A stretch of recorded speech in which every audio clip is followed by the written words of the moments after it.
Alright, ladies and gentlemen, we are back for the 11th round of the ARC Formula 1 Championship. This time it is the Italian Grand Prix from Monza.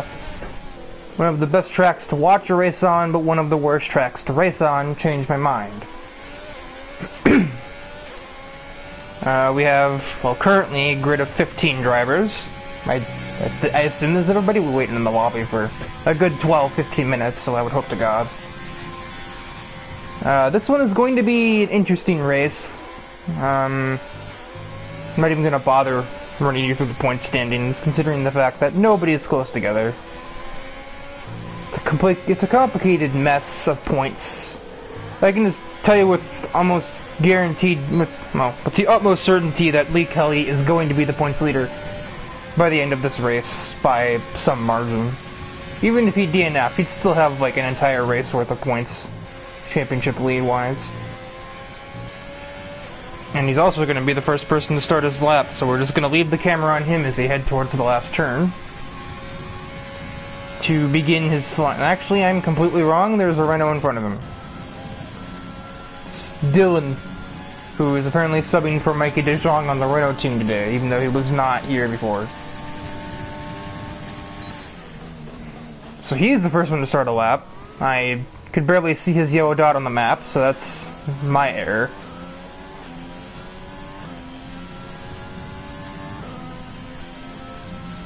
Other things worth noting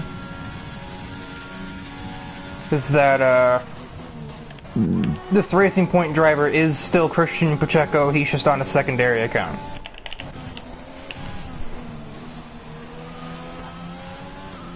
Restyle F1 still hasn't given me his name, so I'm just going to keep referring to him as Red Bull driver number 2 because, well, he hasn't told me his name.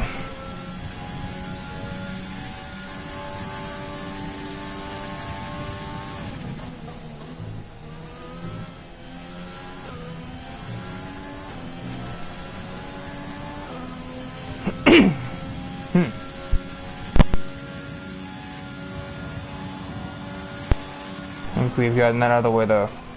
And through the last corner, here comes Dylan to complete the provisional lap of the session.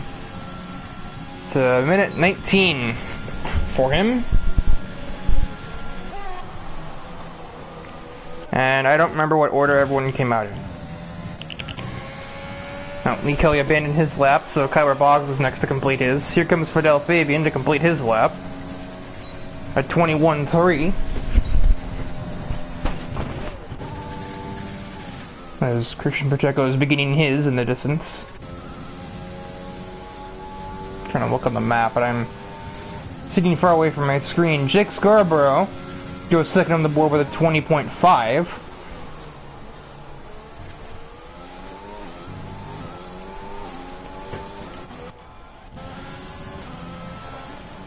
Right on board with AJ Knickel as he runs towards Variante Ascari on his hot lap. Mainly because I don't know where else to put the camera, so I just went with somebody that's on a hot lap.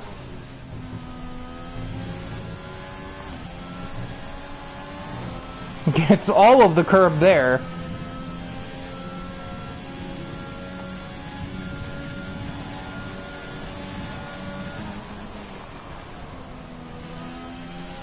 Restyle goes second fastest with a 20.2. His teammate Billy Targi goes with a 21.2. Here comes AJ with also a 20.2, but crucially he's on the mediums, whereas our current pole sitter was on the soft tires, which certainly explains why he is the only driver that broke into the 19s so far. And here's Connor Setchell, who's apparently got some controller issues or something. I don't think that shifting was intentional. Angelo completed a lap, I think. Maybe not, I'm not really sure what that was about there. A lock up as he heads towards turn 1. The other thing to note is the long-awaited return of Adam Pelk for East Coast Racing, his own team, which he's filling in for Keenan Kimber, who, I'll be honest, I didn't know he was in the league at this point, so that's news to me. Karag is definitely on a hot lap right now, so I'll put the camera on him for the moment. He, as well as Cameron Dodds and Lee Kelly, are the last of the sort of big hitters that have yet to run a lap.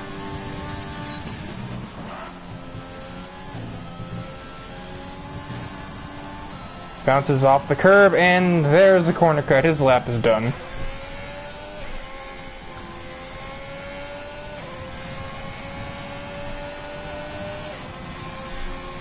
As Kelly and Dowds begin their flying laps, not too far separated from one another, I can speak.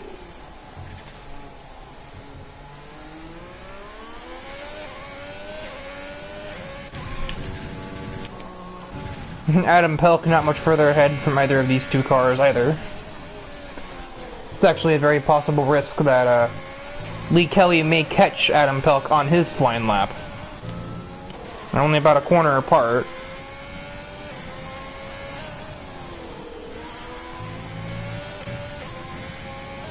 And Cameron Dowds is only a second corner behind.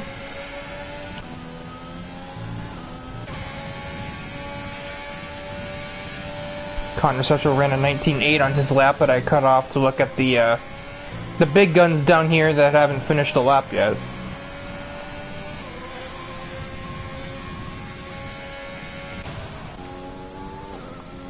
First across will be the Mercedes driver, and he will manage a minute 20.3 on the mediums. Of course, very much outshined by the minute 19.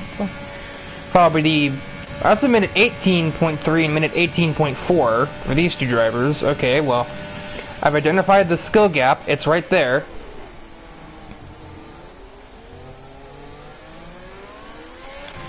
Karag still struggling to find his track limits, returns to the pits again. Setchell is on a lap, so we will ride on board with him for a moment.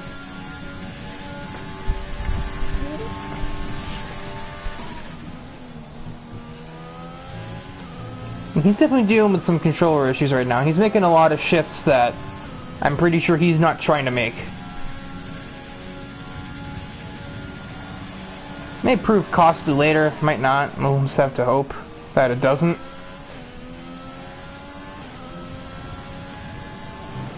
And here he comes to complete the lap. It is going to be a 1:19.5. He's jumped his teammate. Meanwhile, somewhere in the background, AJ ran another 20.2.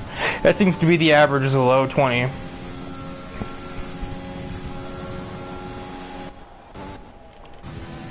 Pacheco's on an outlap with very laggy playback here. I don't know what that was all about.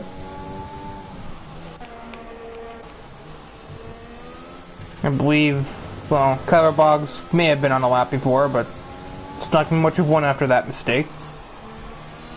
But he, Hannick, and Pacheco are the only ones on the track worth putting the camera on, because everybody else is returning to the pits or are in the pits. As I say that, AJ Knickel and Dylan exit the pit lane, and so does Fidel Fabian.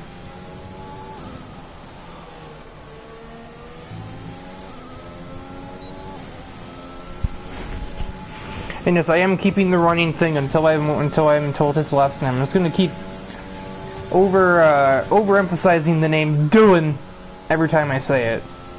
That it just become a Rikerism, as it were, I suppose, huh?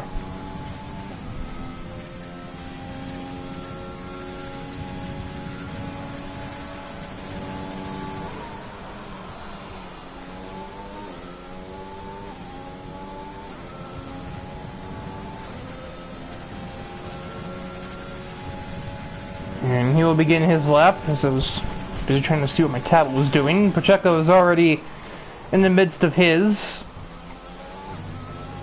About keeps it on the road through the second chicane, which I forgot the actual name of. It's about the only corner on this track I don't know the name of. Quickly through the Lesmos and down towards Ascari. Actually, I don't remember the name of turn 1 either. I knew it at some point. I usually just call it turn 1 chicane. And then it's Curva Grande, the second chicane, the Lesmos, Variante Ascari, and the next and final one, Parabolica.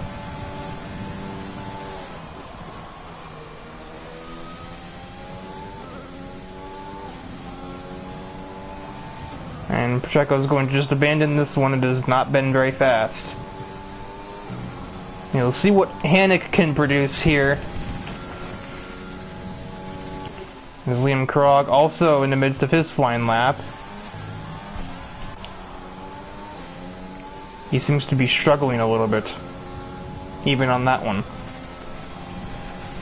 And over the line, a 20.0, meaning he jumps to the third row, over sharing it with AJ Knickel. I think, oh,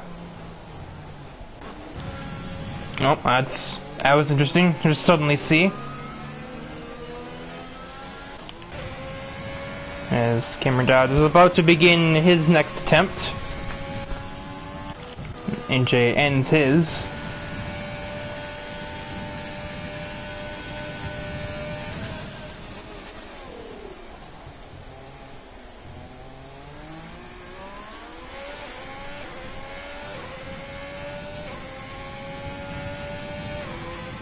Liam Krog finally makes a lap and then deletes all of the braking boards. But he makes a lap finally. I don't really know. You might be able to penalize him for that. I'm not exactly sure what. There is no ruling on this sort of thing when it's not a qualifying lap, but it seems awfully sketchy. But as he's finally managed to complete a lap without exiting the racetrack, he makes third on the grid.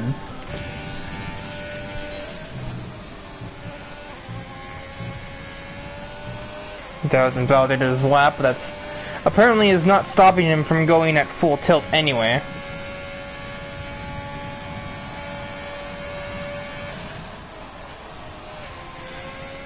Travis Van Roosendorp has made an appearance. And Dowds will abandon that.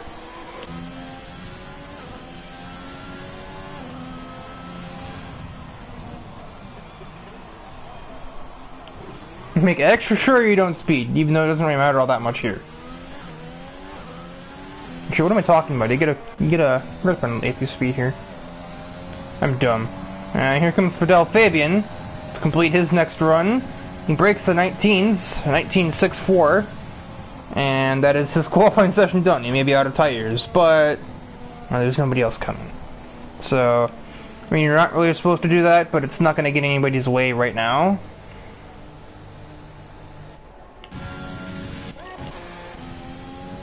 Kyler Boggs about to finish his second attempt. No, he's not. Yes, he is. I thought he was ducking to the pits.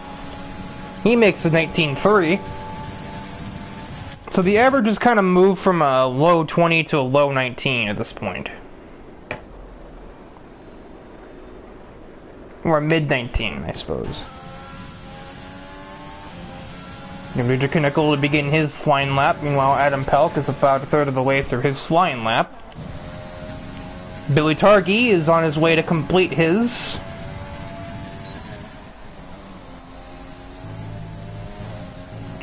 A lot of understeer through the first part of the Scurry. Somehow it doesn't get a slap on the wrist for track limits there. I'm kind of surprised he managed to keep that valid. Into the last turn.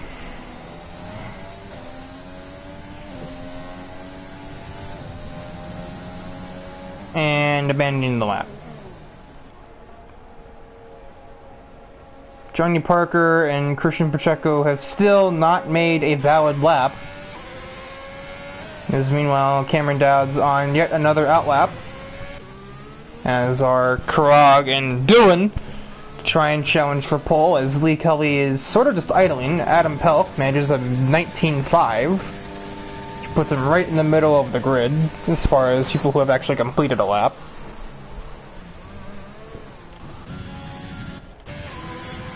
Jake Scarborough is on his final outlap.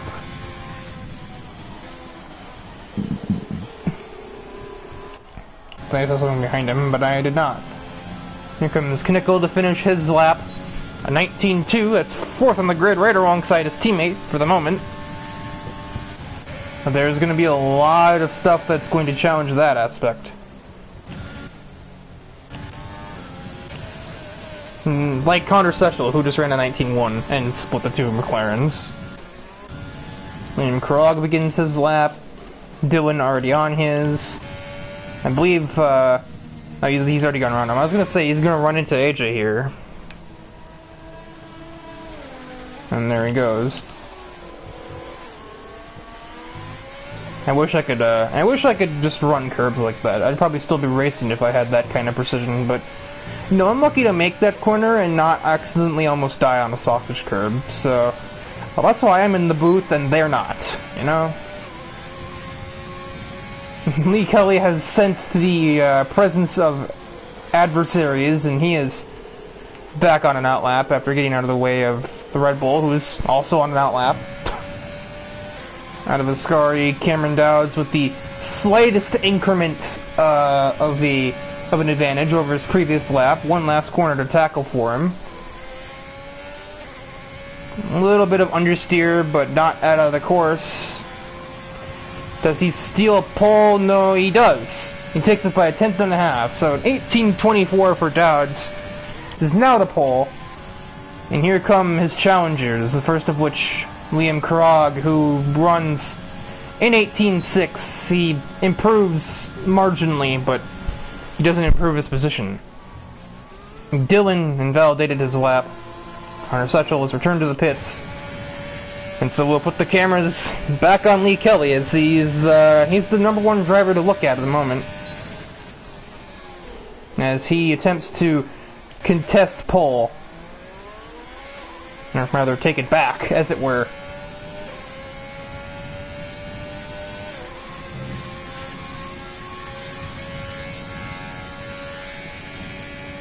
As the session expires, a purple sector, allegedly, for Lee Kelly.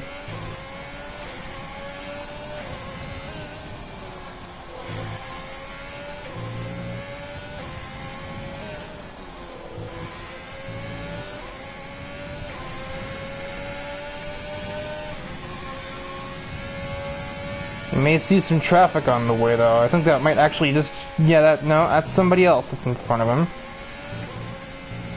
It will not interfere with his lap, though, I don't think. And at the sector line, survey says, I'm nowhere near the sector line, I'm dumb, I don't know where I am, apparently.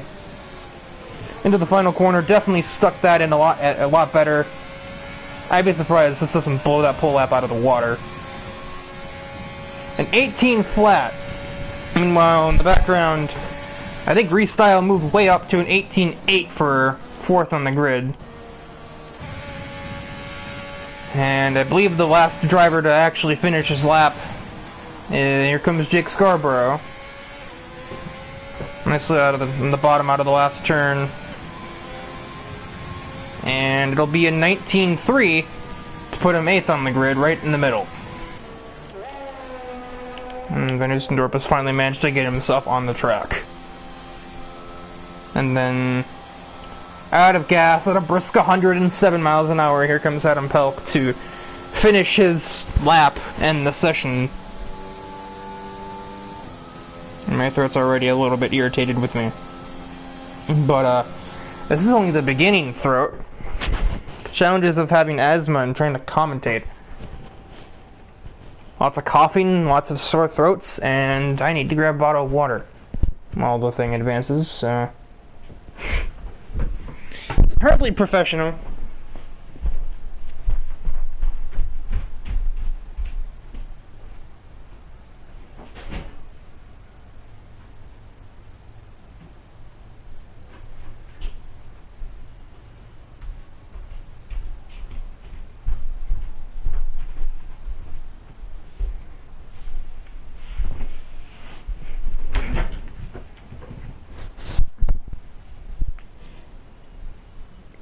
Try to be as quiet with the microphone as possible, but that's hardly an easy task.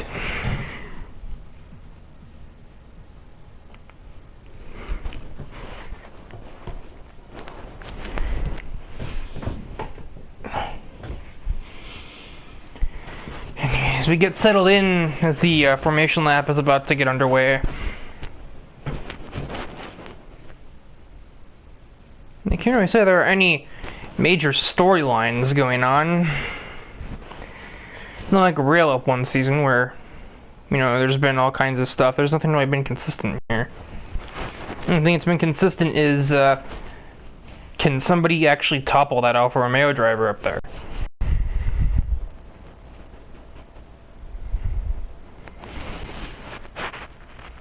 And I mean, we have plenty of races to do it. This is only the halfway point in the season here.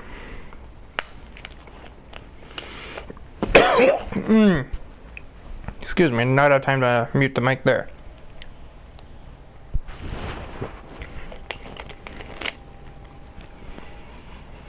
As here we are on the formation lap.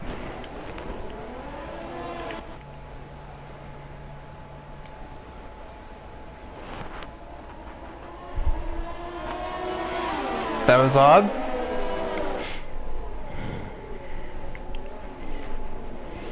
Monza is a very interesting race to commentate, as I mean, the action is constant, but it's also very slow, because the places where you overtake are very slow corners, which means you actually have time to process what's happening and commentate and not sound like a complete fool. At the same time, if there's ever a spell where there is nothing happening, there really is nothing happening, because, well, if we ever get a spread out safety car restart, which, I mean, we're going to have a safety car restart, there's no way we're not. There's going to be a wreck here. It'll probably be the first corner, because that is just the Monza way.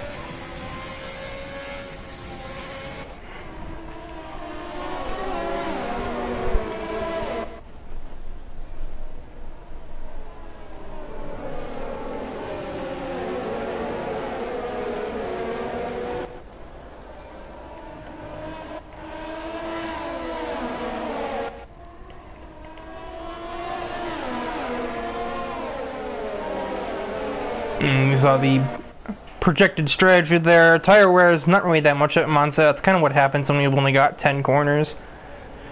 As the formation lap reaches the conclusion,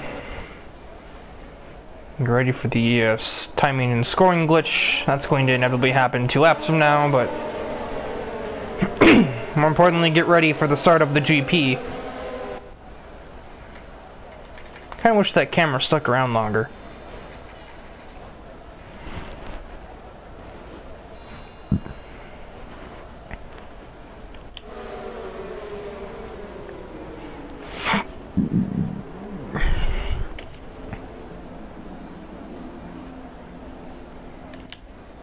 And just about all the cars are formed up.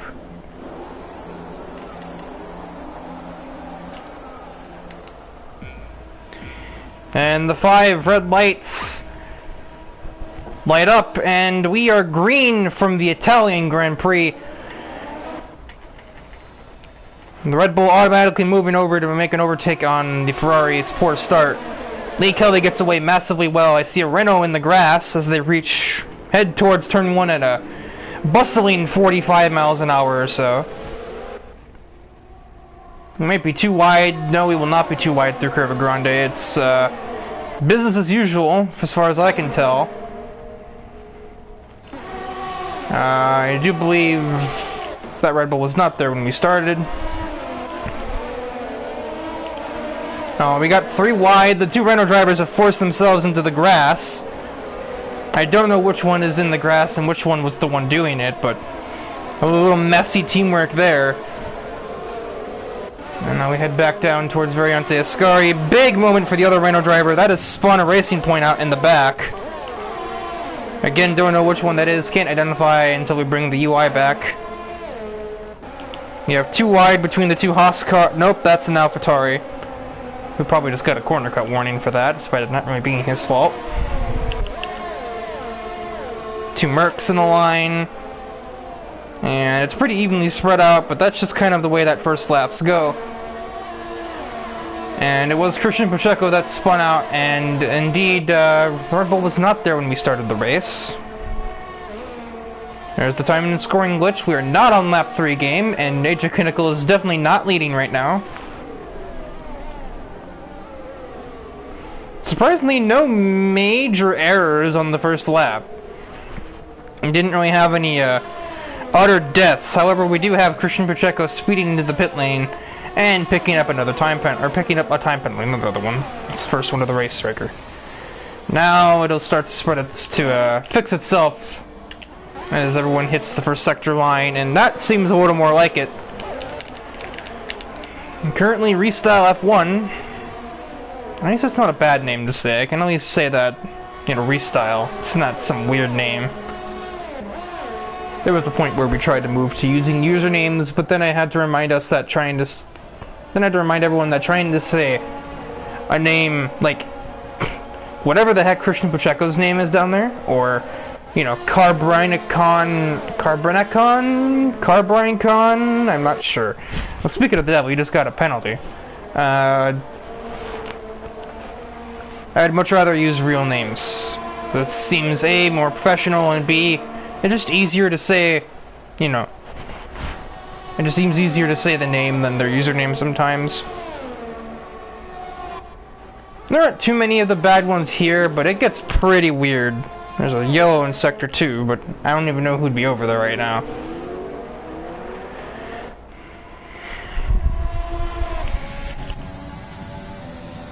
Top 3 are under a blanket at the moment. DRS is enabled, but we don't have it here. It won't be until they're heading down the straightaway towards Ascari that we'll get any sort of DRS action. I've not turned on detail yet, but that one definitely stuck out to me, as Jake Scarborough is already up 2 places from where he began. Hell, probably by just surviving the first lap, I'm sure. He's making his way up towards AJ Kinnickle. Meanwhile, at the front, which is probably where I should be looking instead of being biased and looking at my driver on my team, we have, well, a blossoming battle for the lead. It's not a battle yet, but there should be one in the near future, I would think.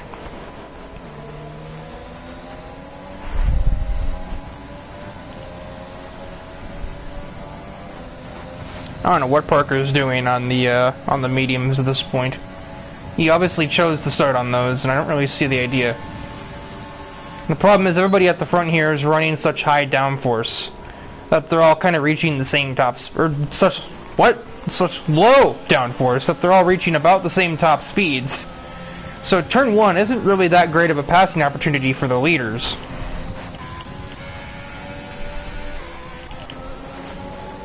Kyler Boggs attempted to pass Dylan, I imagine, but he probably couldn't find a way around. Connor Hannock trailing directly behind. And Christian Pacheco has had enough or crashed. Oh no, that's a crash, and that's a safety car. Don't know where he crashed. Based on where Billy Targi is, I would have to guess probably out of Parabolica or something.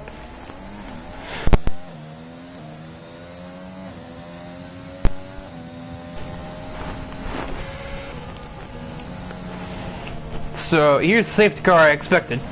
It just came a couple laps later than I expected. Connor Hannock gets a corner cutting warning under safety car. Not sure how that's happened.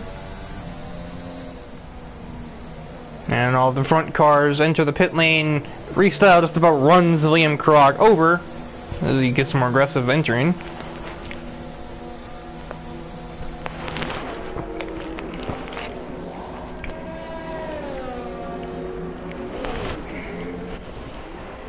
Surprised there wasn't an unsafe release, but it was awfully close. The brave Connor Hannock decides not to pit in just yet. If anybody would be not pitting right now, it should be, yeah, Jonathan Parker. He's still pitting anyway. I can't even get the camera on him because he's going... Where is he? Oh. Duh. Oh my god, I'm... Ooh, a little cuckoo for Cocoa Puffs at the moment. Apparently. I don't think the I'm sitting far away from my TV excuse really works there when I'm not actually driving myself. They form a queue behind Connor Hannick, who is about to get consumed by the front-running cars. Lee Kelly, Liam Krog,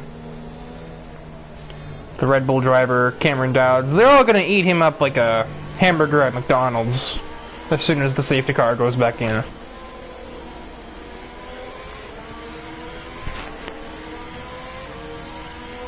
Not to mention, Connor already has a time penalty. I don't really see the return on your time investment really being there for that. You're not going to get ahead of anybody. Instead, you getting passed over and over again by all the top cars. You probably just end up losing you time to all the ones that already pit and didn't change their position and now have better tires. Although he is on soft tires, and we have only run a couple of laps, so there is that advantage to take into consideration. As much as that advantage isn't really as strong here as it is at most other tracks, you know, due to the whole less corners thing.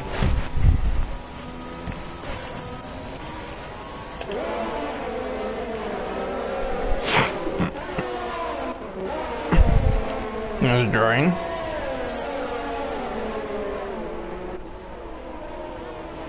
I'm just going to check the race director and see who all had to repair their car. Dylan did. Just now. But that's it. So I'm guessing that, yeah, it would appear that Setchel and Knickel are near the back, probably because they had really slow pit stops, or may have been held up in the pits. That's the more likely outcome.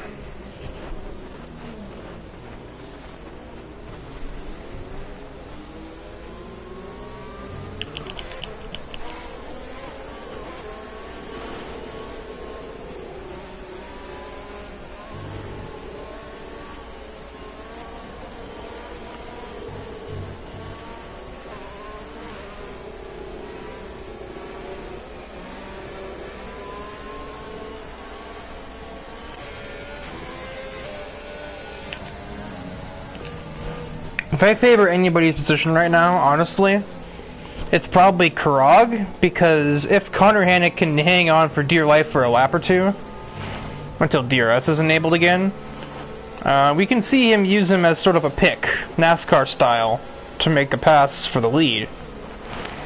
The would-be lead if they're both going around Connor Hannick at the same time. As I just saw, the safety car will be in this lap. Everybody is here, which, that was really fast. At least so it seemed. I expect Connor Hannick is going to floor it as soon as he exits the Parabolica.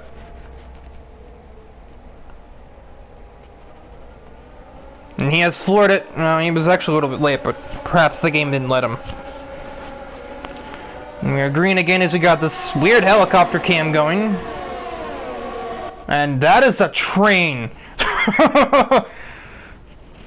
And meanwhile in the back, we got very distant car noises.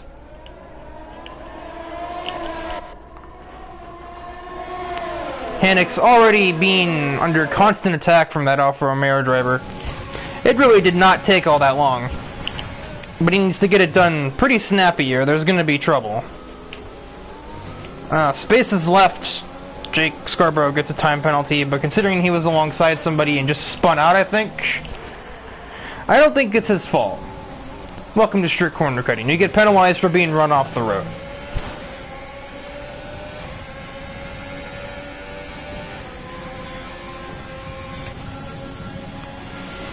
I don't mind as much not being on the track, but I'm still a little bit disillusioned toward it. Although it is less likely to ruin the battles at the front because the guys at the front are more than capable of going an entire race without track extending. But for the guys in the midfield and for the back, yeah, there will be plenty of Ascari penalties. This is a big moment for Karag. That's gonna leave him maybe not wide open at all. He's just gonna dump ERS and escape. Connor Hannick held on for lap 1.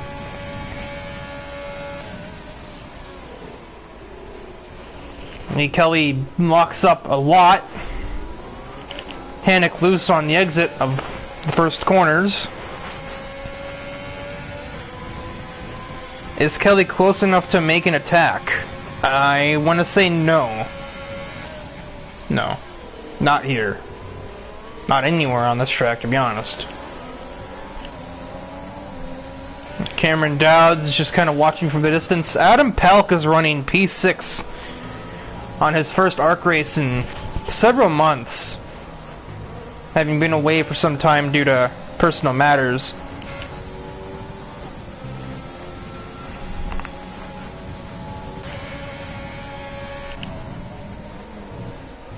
Like family matters than personal. At any rate, it's all very evenly spread through Ascari. I mean, you wouldn't really want to be aggressive through there anyway, unless you're trying to make a crash. Reducing door with a penalty.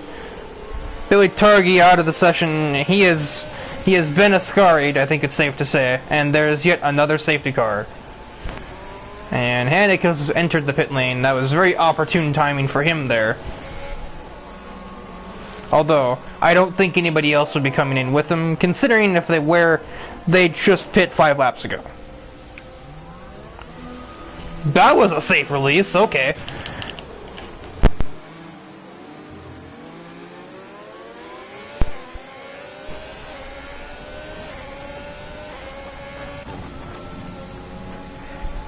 Now Pelk's up to 5th place. Why do I have my TV remote in my hand? I don't know. Anyway. That puts Kelly back in the lead. And we'll see to it that he doesn't Monaco himself here. That was Karag, but same idea. Don't Mugello yourself.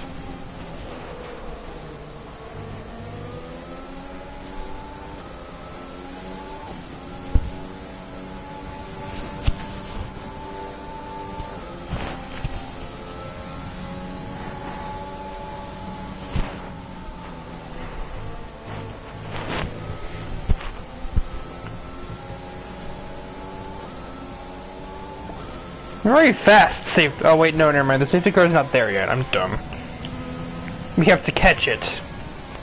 And it's like waiting in the middle of turn 2.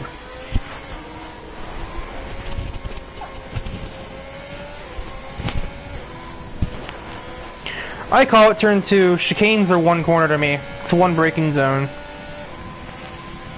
So in reality, Monza is like 9 corners.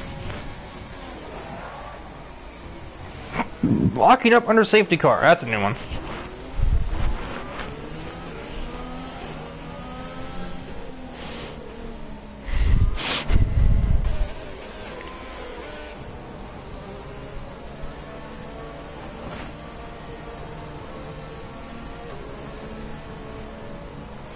I'm very curious as to what happened with Scarborough that spun him out and gave him that time penalty that he probably didn't earn. I'm sure I'll learn later. Suddenly there's Jonathan Parker sitting in 6th, unless he was there the whole time and I'm dumb. That's also a very real possibility, because I'm apparently not very observant this afternoon.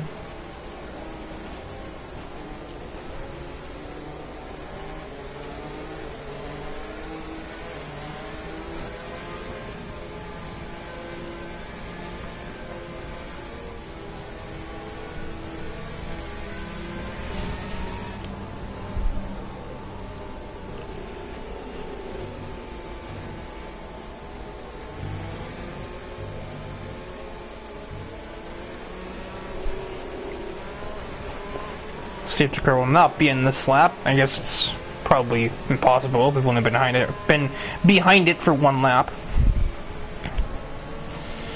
I wish I could spectate the safety car. Now that'd be funny. That'd also be kind of cool. Have a camera on top of the safety car. I can look behind and see all the drivers in the line.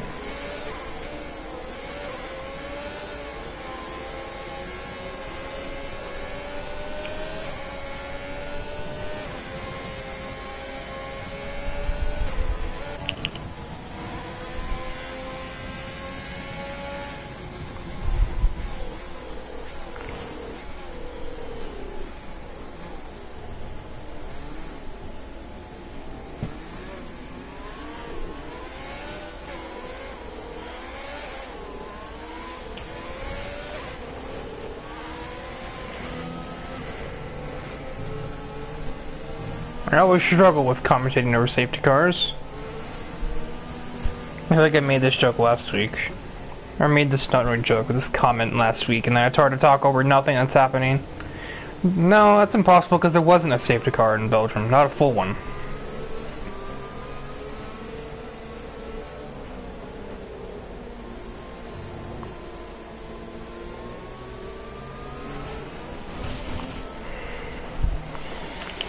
This has definitely saved Scarborough's bacon having the safety car again, considering the fact that otherwise he'd have been several seconds removed from everybody else. He might be in last now, but at least he's, you know, with the rest of the field.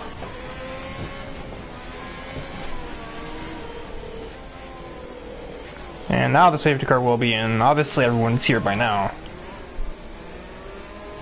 And off it goes into the sunset.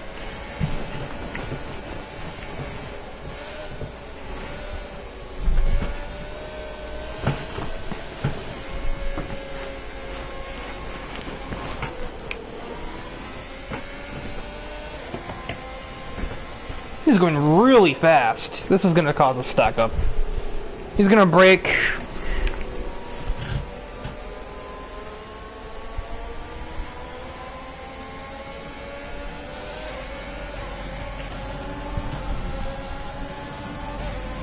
You don't slip anything past Garage. He was ready for that delay.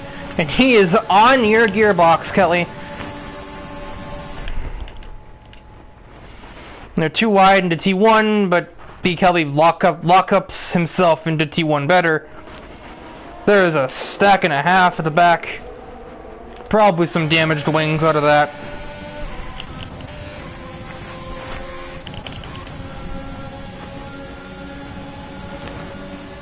From Setchel on the Haas driver, nothing.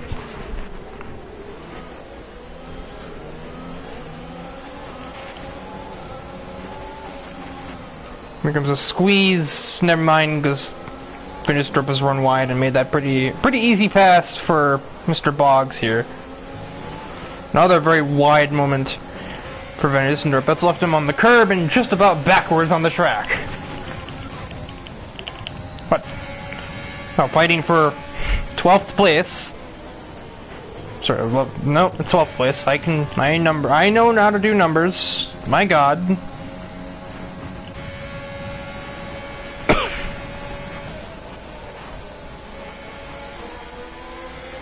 Dowds has had a very quiet race. He hasn't really done much of any kind of attacking yet, but then again, no one really has. It's been a dead heat for the top four for pretty much the whole race up to this point. Here's the classic duo, Connor Setchel versus Kyler Boggs. What will we do this time? We'll break normally so far, but not split up yet. And Connor Hannick is also nearby. He can either pick up the scraps or he'll get scraps. I'm with Scarborough just behind him. Boggs waits for a better chance. The chicane's not really wide enough for two cars unless you're a trained professional. And we at our car, not that. We are not getting paid multi-million-dollar contracts to run each other off the road through the second chicane at Monza. So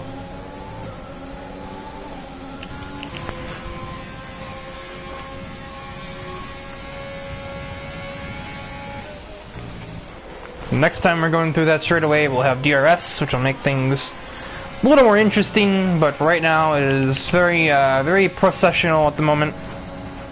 Certainly so by Monza standards.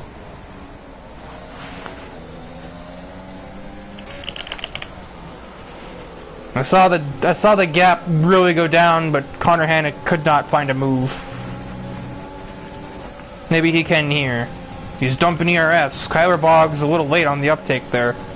He's going to insert himself on the outside. And Kyler Boggs running very clearly less downforce. And so there will be nothing.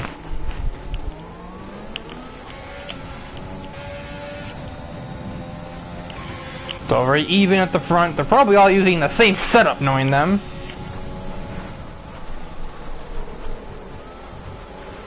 Adam Pelk still just about hanging on to his vehicle in 5th place.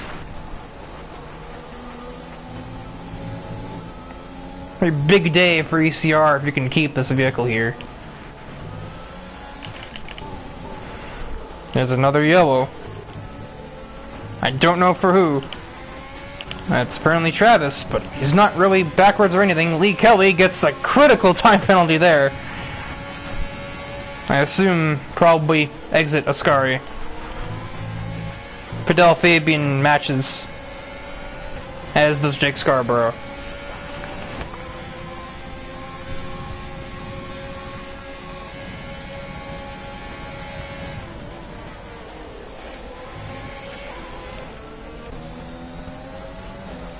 Knickel gets loose out of Parabolica. That's allowed Fidel to retaliate after getting overtaken. But Knickel has DRS. And... oh, so does Fidel. Okay, so we got a drag race towards T1 for 12th place. Meanwhile, I just saw in the corner of the screen somebody went off. Oh, it was Scarborough.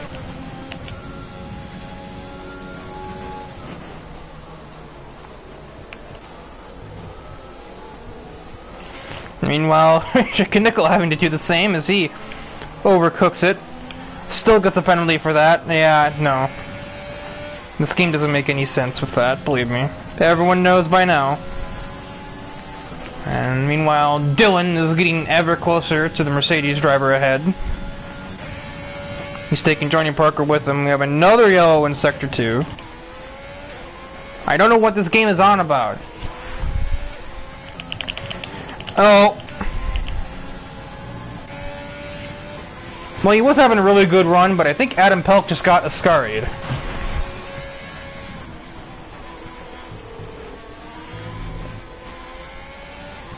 Oh, yeah, he did. He went all the way out. But no safety car to speak of for that one. It's lock-up time.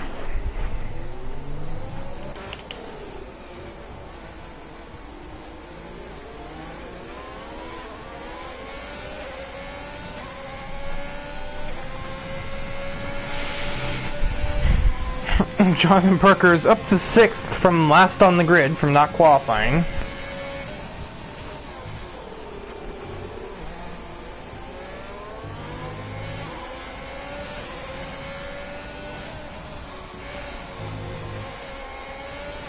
There's a lot of curb through the first Lesbian. That's going to allow Dylan to get away a little bit, but probably not enough to escape DRS range.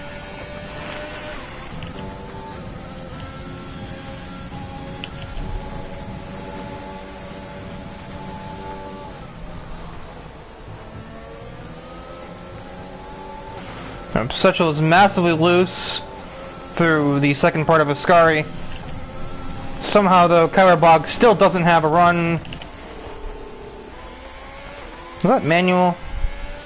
Or was that a crash? It's out of Ascari again, so it could go either way. I'm gonna watch from Van Nussendorf's screen and see if the car is totaled or if there's another quitter. Ah, nope, that car was totaled. Alright. Another victim to Ascari. I think that's the third one today.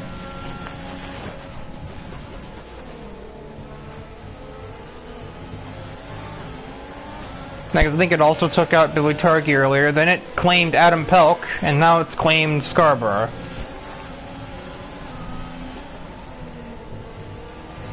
And Lee Kelly trying to push himself away from Angelo Carrag, but that's going to backfire here. Just not even going to contest it. He's going to hand it over to the McLaren driver, and we have a new leader for the first time since lap 1.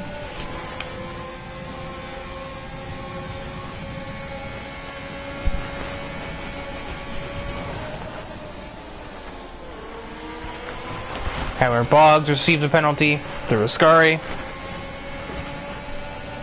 Of course, for the viewers that are in the ARC Racing League itself and are in the Discord, they'll probably have seen my comment in the ARC Discord mentioning the very high likelihood and frequency of penalties accrued through Ascari. So I'm not really surprised by anything here. I really hope these leaders are just saving their stuff for the end of the race, because they're just going to sit here and do nothing as Van Dusendorp is attacked by Ascari but survives the encounter.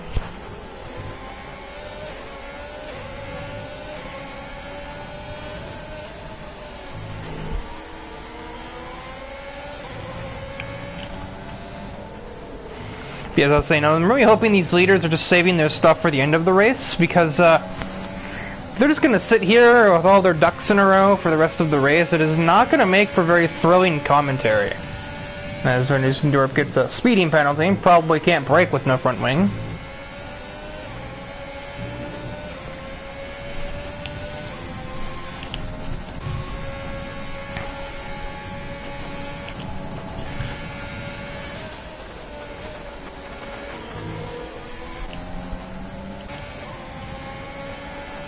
You may see Kelly with a big run on Krog here. He's got a few kilometers an hour on him. We'll see as this battle for the lead finally ignites, even with a time penalty.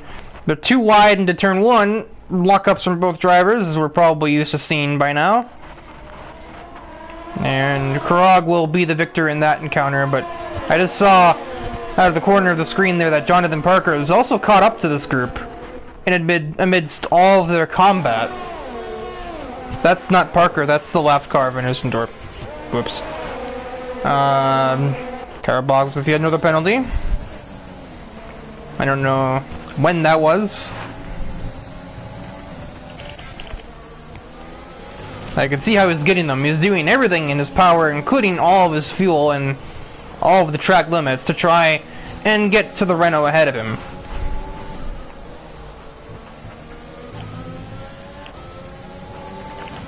What a curb for Setchel. He might be in the danger zone as we head towards Ascari. Maybe. No, Boggs will wait until probably turn one. It's the only really safe place to try a pass on this track. There's 3 heavy braking zones, but only one of them is safe.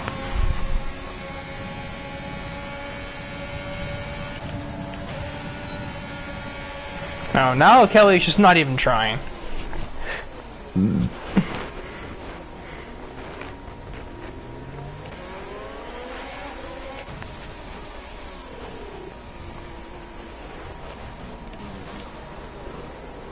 Boggs almost had it.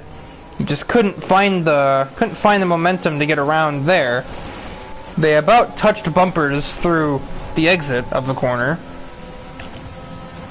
More ERS later, and a little bit of swerving from Setchel to break the slipstream, and there's still no chance of an overtake. Meanwhile, behind that, AJ Pinnacle just overtook Connor Hannick for 9th through the one braking zone that I really don't ever anticipate overtakes.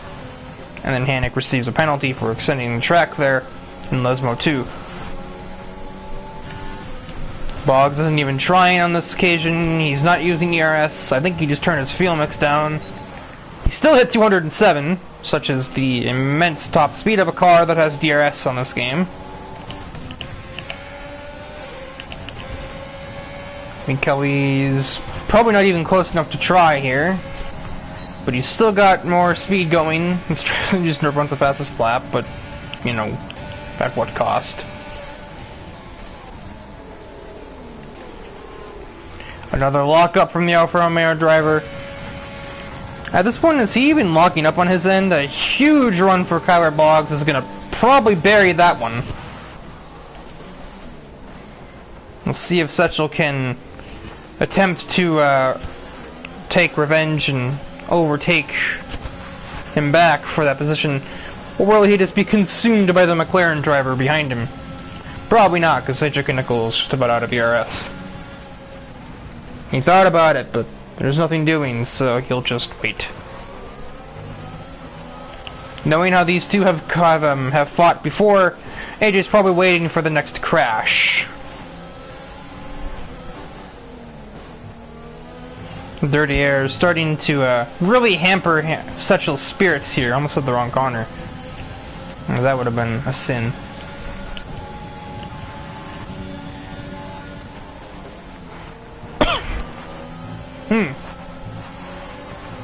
Not a great Ascari for Sechel. Nor was it one for Boggs either. We see an overtake here, perhaps. And now he's going for it. They're both locking up again. And it doesn't matter. Karag will defend his position once more. And now Lee Kelly is being overtaken by the Red Bull driver, as he's made himself vulnerable by making that maneuver. Does he return the favor? Try, but he cannot commit. Curbs are being abused in the background, as you can hear from the sound effects. Or is that just the ride height of them, the cars slamming on the ground? That's also a distinct possibility. As AJ Kaneko picks up a time penalty.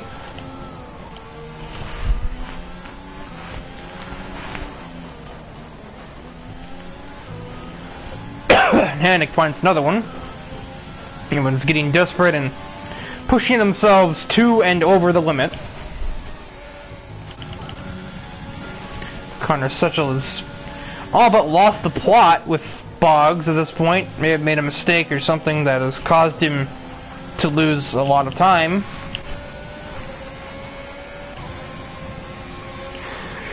Now, Lee Kelly try and reclaim his second place.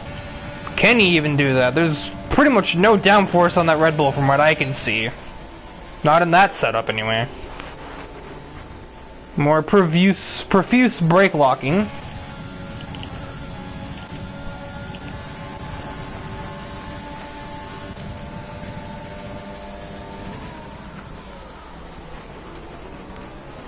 As everyone's braking even as they head towards turn one back. Towards turn one back here. Van Hissendorp is keeping up with the leaders, albeit on the wrong lap.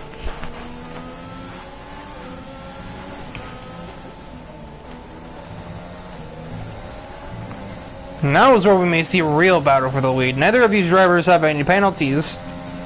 And, Restyle looking for his first win. Does he take it, or does it slip away?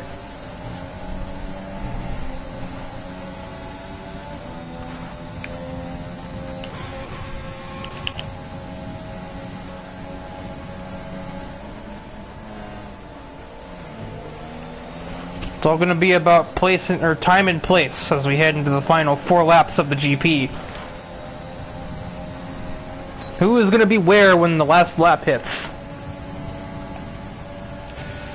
Meanwhile, Cameron Dowds has overtaken Lee Kelly to get onto the podium positions. That would have happened anyway with the time penalty applied. Restyle got very close to Karag's rear bumper. I'm not convinced they didn't connect at all.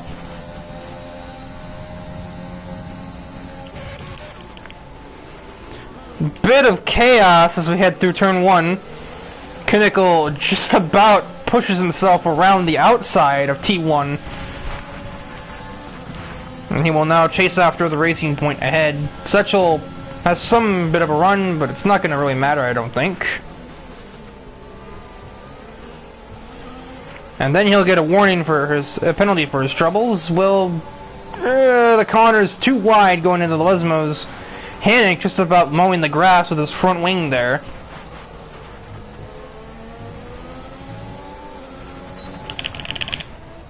And Restyle has looped out of Ascari. It's claimed another one, ladies and gentlemen.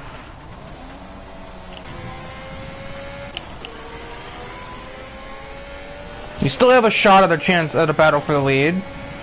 If Dowds can get a little bit closer to that McLaren up there. But with no ERS, that's not going to be an easy task.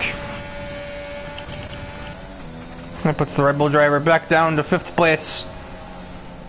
And even further down as he has to repair. Kinnickle with plenty of momentum down the front straightaway. That move was made before we even hit the DRS activator.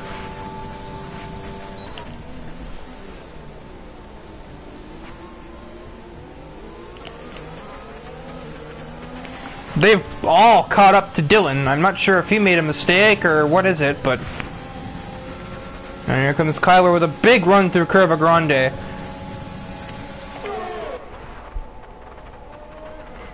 They're too wide. I couldn't get all the UI off the screen in time. I gotta hit triangle 3 times, and I can't do that quick enough. But you get the picture, I think.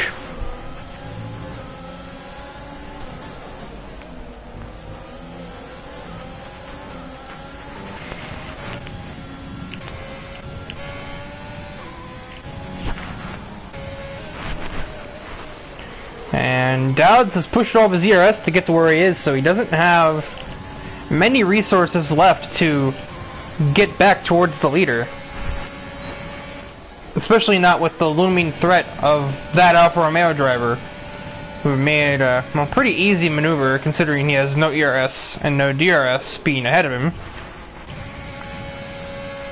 And, well, if anything else happens up there, Jonathan Parker may come from last to get a podium. Meanwhile, drag race, not even close there.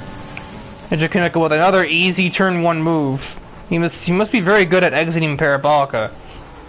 That's just making things so much easier for him as he heads towards T1 that he doesn't even have to break anybody, or outbreak anybody to get the moves done. Kyler Boggs is going to try and make an issue, but no chance.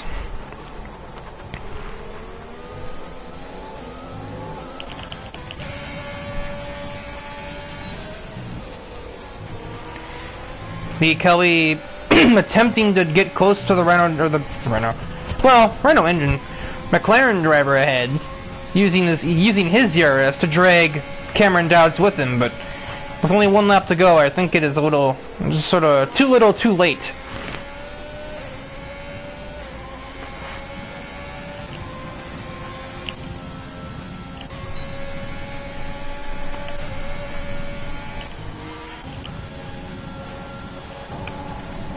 Oh man, that's really close.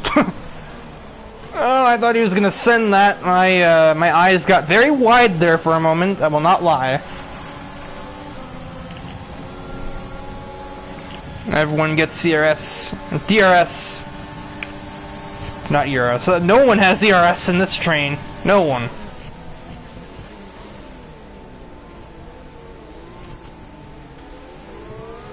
And about connected.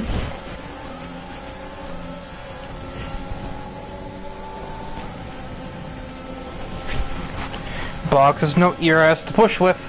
Well, I mean, congratulations, but from down there you ain't gonna gain anything from that. Hanek is gonna send it on the other corner, but he just couldn't go down far enough to get it. But he's certainly made his presence known, and he's sort of like sucked him into his own battle, because he's now out of range of anybody in front of him. So he's just forced to live with Hanek here instead. Everything's pretty spread out as we head towards the Ascari, so I think that's all settled. The drag race at the line, but even so, it doesn't matter. With the time penalty applied, Liam Angelo Carrag is going to win another Grand Prix, this time the Italian. This might make his 3rd in a row, I wasn't really here for it. Jonathan Parker will complete the, well, last to 4th challenge.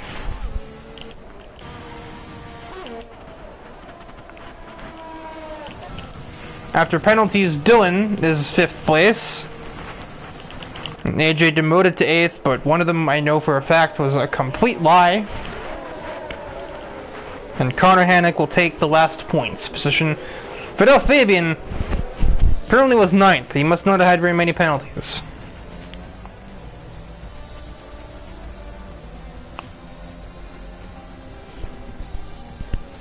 Well, that's a no-dumb moment.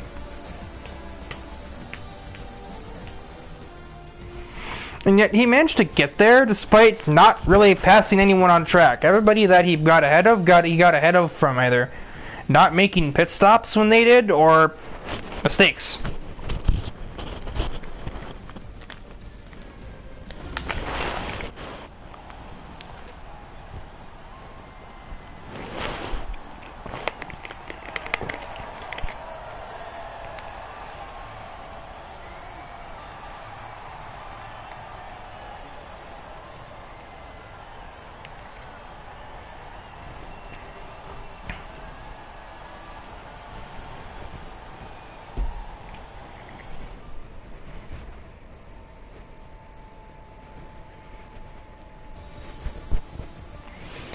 we gaze upon the final results.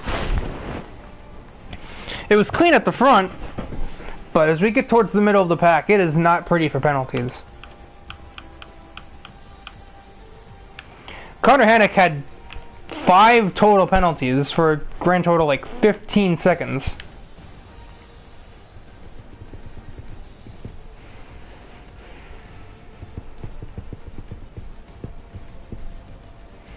I would expect that AJ will get one of those penalties taken off because I know for a fact that I witnessed one that was a complete lie. So that'll do it for the Italian Grand Prix. Next week will not be Formula 1. It'll be the opening round of the Arc Endurance Championship. Commentated by a person who's won a championship in that league twice. That's me. I'm the only commentator. I'm the only one that could possibly be bothered. So we'll see you then.